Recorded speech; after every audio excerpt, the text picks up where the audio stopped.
अवधूत चिंतन श्री गुरुदेव दत्त श्री स्वामी समर्थ. नमस्कार, मी पूजा आपल्या चॅनलवर तुम्हा सगळ्यांचं पुन्हा एकदा खूप खूप मनापासून स्वागत करते. तुमच्या सगळ्या इच्छा स्वामी महाराज लवकरात लवकर पूर्ण करत ही स्वामींची प्रार्थना करते व आजच्या आपल्या व्हिडिओला सुरुवात करते. बघा, होळी लवकरच येत आहे. हुताशनी पौर्णिमा लवकरच येत आहे. ती म्हणजे 2 मार्च रोजी आहे हुताशनी पौर्णिमा. आपण या दिवसाला होळी असं देखील म्हणतो. हा सण भारतामध्ये विविध प्रकारे साजरा केला जातो. जसं गाव वेश ओळखते त्याच पद्धतीने सण वार करण्याची पद्धत देखील प्रत्येक गावागावाची ही वेगवेगळी असते. प्रत्येकाची बोली ज्याप्रमाणे वेगळी असते त्याच पद्धतीने प्रत्येकाची सण करण्याची पद्धत देखील वेगळी असते आणि हा सण तेवढ्याच थाटामाटात हा सण साजरा केला जातो. बघा, होळी म्हणजे एक प्रकारे वाईट सवयी किंवा वाईटाचा नाश करणारा दिवस आहे. वाईटाचा नाश करायचा आहे या दिवशी. जेवढं काही आपल्या मनामध्ये वाईट असेल किंवा जितक्या काही वाईट विचार असतील सगळ्याचा नाश करण्याचा हा दिवस आहे असं म्हटलं तरी देखील चालेल. या दिवशी होळी येण्यापूर्वी, आता होळी 2 तारखेला आहे, मी एवढे लवकर का व्हिडिओ बनवते हे तुम्हाला समजलेलेच आहे. कारण बघा, होळी येण्यापूर्वी अशा काही गोष्टी आपल्या घरामध्ये असतात ज्या आपल्या घरातून बाहेर काढायला ज्या आपल्या घरातून आपण आवर्जून बाहेर काढायला हव्यात. आणि त्या गोष्टी कोणकोणत्या आहेत ज्या गोष्टींमुळे आपल्या घरामध्ये नकारात्मकता येते, त्याच पद्धतीने वाईट बाधा आपल्या घरामध्ये खेचले जातात. वाईट निगेटिव्हिटी जितकी जास्त होईल तितक्या प्रमाणामध्ये आपल्या घरामध्ये खचून भरली जाते आणि त्यामुळे आपल्याला कधीच कशामध्ये यश प्राप्त होत नाही. दरवेळेस आपल्याला अपयशाचा सामना करावा लागतो. आणि या वस्तू कोणकोणत्या आहेत तेच तुम्हाला मी सांगणार आहे. सगळ्यात अगोदर आपण देवघरापासून सुरुवात करूया. देवघर, प्रत्येकाचं देवघर हे सुंदर नीटनेटकं असावं अशी प्रत्येकाची इच्छा असते. पण सगळ्यात महत्त्वाचं म्हणजे देवघर. देवघराचा रंग, देवघर कसं असावं हे देखील तितकंच महत्त्वाचं आहे.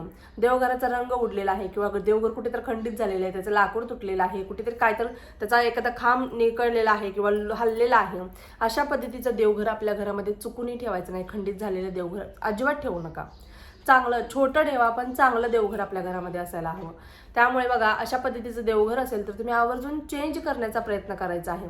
त्याच पद्धतीने देवघरातील फोटोज असतील, मूर्ती असतील. बघा, कधी कधी असं होतं की ते असे फोटो असतात आपल्या मंदिरामध्ये, त्याचं देवांचं तोंडही दिसत नसतं सरळ, किंवा तोंड दिसत असेल तर पायच दिसत नसतात. म्हणजे काचेच्या आतमध्ये जी फ्रेम असते, फोटो फ्रेम असते, त्याच्या काचेच्या आतमध्ये पाणी जातं आणि पाणी जाऊन ते पूर्ण फ्रेम खराब झालेली असते. आतमध्ये जे पान असतं ते पूर्ण सडलेलं असतं, खराब झालेलं असतं. कधी कधी एक डोळा दिसतो, एक डोळा दिसतच नाही, कधी पाय दिसत नाही. कधी कधी आपण एवढं कुंकू लावतो डोक्यावरती, त्याचे डोळे पण दिसत नाही, तोंड पण दिसत नाही, नुसतं लावायचं म्हणून आपले टिकल्या लावायचे आणि संपला विषय. असं करू नका. अशा खंडित मूर्ती किंवा खंडित फोटो फ्रेम्स आपल्या घरातून लवकरात लवकर आपल्याला विसर्जन करायचं आहे. आणि बाहेर काढायचं म्हणजे काय, नुसतं बाहेर नेऊन कुठे झाडाखाली वगैरे टाकून त्यांचा अपमान नाही करायचा. आपण त्याच्यात दैवत्व असतं, ते दैवत्व आपल्याला अगोदर काढून घ्यायचं आहे आणि नंतर आपल्याला विधिवत त्यांना विसर्जन पाण्यामध्ये करायचं आहे. आणि मूर्ती पण अशा असतात ज्या खंडित झालेल्या असतात, म्हणजे कुठेतरी तुटलेला असतो, टवका निघलेला असतो, चेपलेले असतात, कधी कधी आपल्या हातातून सहज कधी निसटते. तर अशा मूर्त्या देखील आपल्या घरामध्ये ठेवू नये, त्यामुळे देखील आपल्या घराला दोष लागत असतो.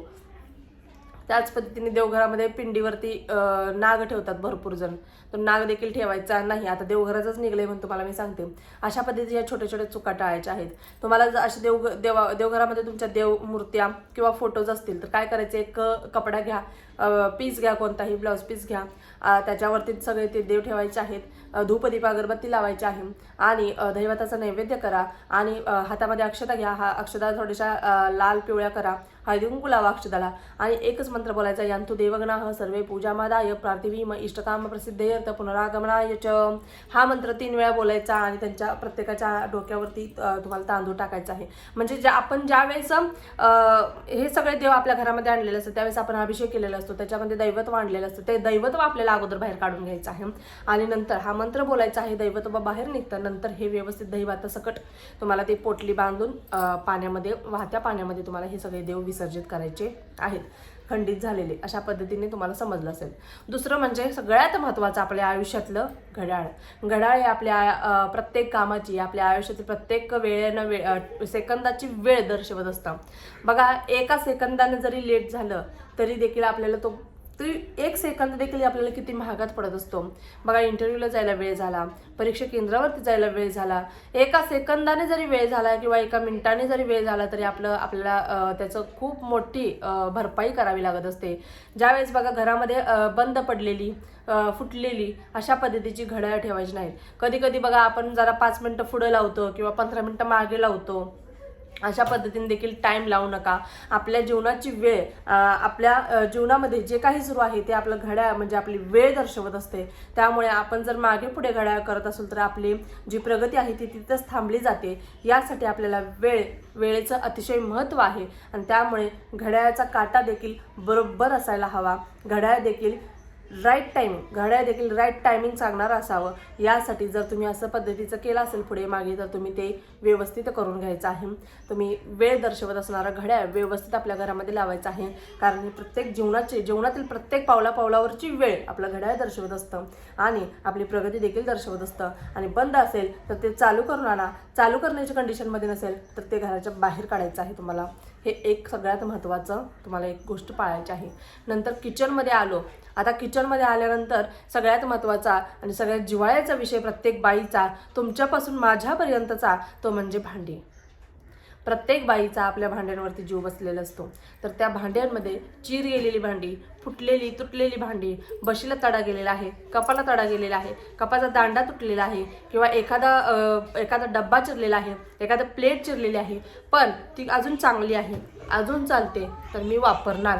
तर अशा पद्धतीची भांडी देखील आपल्या घरामध्ये चिरलेली, फुटलेली, तुटलेली ठेवायची नाही आहेत. आपल्या घरातून पहिला ती भांडी सगळी बाहेर काढायची आहेत. अशा पद्धतीने आपल्याला हे एक काम करायचं आहे. नंतर येतं डस्टबिन देखील व्यवस्थित स्वच्छ ठेवायचं आहे. जर तुटलेलं असेल तर ते डस्टबिन बाहेर काढा. निर्माल्य आहे ते अगोदर बाहेर काढा, कारण तिथूनच निगेटिव्हिटी, तिथूनच वाईट बाधा घरामध्ये आपल्या प्रवेश करत असतात. त्यामुळे हे एक तुम्हाला पाळायचं आहे. स्वच्छ ठेवण्याचा डस्टबिन प्रयत्न करायचा आहे. नंतर येतं चप्पल.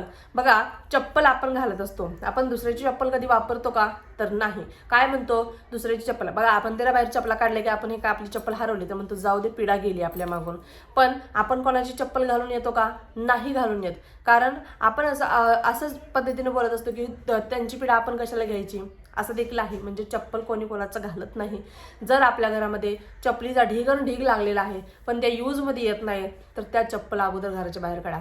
चांगल्या आहेत म्हणून ठेवलेल्या आहेत तर तुम्ही त्या घाला, तरी नाही घालायच्या तर घराच्या बाहेर काढा. उगाच ठेवायचं म्हणून आपल्या घरामध्ये साठवून ठेवू नका. कोणत्याही चपला, कोणतीही घाण तुटलेली चप्पल घरामध्ये ठेवू नका. त्याच पद्धतीने चपलीचं स्टँड देखील स्वच्छ ठेवण्याचा प्रयत्न करायचा आहे. कारण यातूनच नकारात्मकता घरात येत असते, यातूनच वाईट बाधा आपल्या घरामध्ये प्रवेश करत असतात आणि यामुळेच आपली प्रगती थांबते. यशामध्ये आपल्या अडचणी येत असतात. प्रत्येक वेळेस पावलावर आपल्याला अपयश गाठावं लागतं किंवा अपयशाच्याच पायऱ्या चढत असतो आपण आणि आपल्या आयुष्यात कसलीच प्रगती होत नाही. त्याउलट अपयश हाती लागतं व आपल्या घरामध्ये भांडण, तंटे, करकर, रखरख सुरू होत असते. मुलांचा हट्टीपणा असो किंवा घरातली प्रत्येक व्यक्तीचा हट्टीपणा असो, तो आपल्याला भोगायला लागत असतो. त्यामुळे या ज्या गोष्टी आहेत या गोष्टी तुम्हाला अगोदर घराच्या बाहेर काढायच्या आहेत आणि आपल्याला होळीच्या अगोदर या वस्तू घराच्या बाहेर काढायच्या आहेत. आणि होळीच्या वेळेस आपलं घराची साफसफाई देखील अगोदर करून घ्या. घरातील जाळं जमाटं वगैरे तुम्हाला काढायचं आहे. जिथे कुठे घाण झालेली आहे, जाळे साठलेले आहेत, ते जाळे काढून स्वच्छ करण्याचा प्रयत्न करा. मी म्हणत नाही की तुम्ही पूर्ण साफसफाई करा किंवा सगळं आपण ज्या पद्धतीने दिवाळीच्या वेळेस करतो असं करा. पण वरच्यावर जरी तुम्ही जाळे जळमाटे घरातले काढत राहिलात तर थोडंसं आपलं घराचा भार देखील हलका होतो आणि निगेटिव्हिटी देखील कमी प्रमाणात होते आणि आपल्या घरामध्ये पॉझिटिव्ह ऊर्जेचा देखील आपल्या घरामध्ये संचार होत असतो. यामुळे देखील आपल्याला भरपूर असे फायदे आहेत त्याचे. एकदा करून पहा आणि नंतर मग बोला. अशा पद्धतीने तुम्हाला आजचा व्हिडिओ आवडला असेल आणि खूप महत्त्वाची माहिती आहे आज तुमच्यापर्यंत मी शेअर केलेली आहे. असं नाही आहे की मी सांगते, भरपूर जण तुम्हाला सांगतात पण कधी पटत नाही. ज्यावेळेस तुम्ही करायला लागाल, ज्यावेळेस तुमच्या जीवनामध्ये तुम्ही या गोष्टींचा अवलंब करायला लागाल त्यावेळेस तुम्हाला या गोष्टी पटायला लागतील. त्यामुळे मी सांगून आणि तुम्ही बोलून काहीच उपयोग नाही आहे. ज्यावेळेस तुम्ही कराल, स्वतः अनुभवाल त्यावेळेस तुम्हाला नक्कीच पटणार आहे, 100% पटणार आहे. त्यामुळे व्हिडिओ आवडला असल्यास व्हिडिओला लाईक करा, शेअर करा, सबस्क्राईब करा आणि तुमच्या काही शंका असतील तर आवर्जून कमेंट बॉक्समध्ये विचारायला विसरत जाऊ नका. आपल्या चॅनलवर प्रत्येकाच्या शंकेचे निरसन केले जाते. मी लगेच उत्तर देण्याचा प्रयत्न करते, पण कधी कधी वेळ होतो. वेळ झाला तर समजून जा, कारण थोडंसं घराचं शिफ्टिंगचं पण चालू आहे, त्यामुळे थोडंसं व्हिडिओ देखील लेट येत आहेत, सगळंच लेट होत आहे. त्यामुळे एका दिवस व्हिडिओ येत नाही, कारण थोडीशी आता खूप धावपळ आहे. 15-20 दिवस तर धावपळ राहणार आहे. त्यामुळे तुम्ही देखील समजून घ्या आणि तुमच्या काय अडचणी असतील तर कमेंट बॉक्समध्ये सांगत जा. नक्कीच त्याच्यावर रिप्लाय देण्याचा मी प्रयत्न करणार आहे. पुन्हा एकदा भेटू अशाच एका नवीन व्हिडिओसोबत. तोपर्यंत श्री स्वामी समर्थ.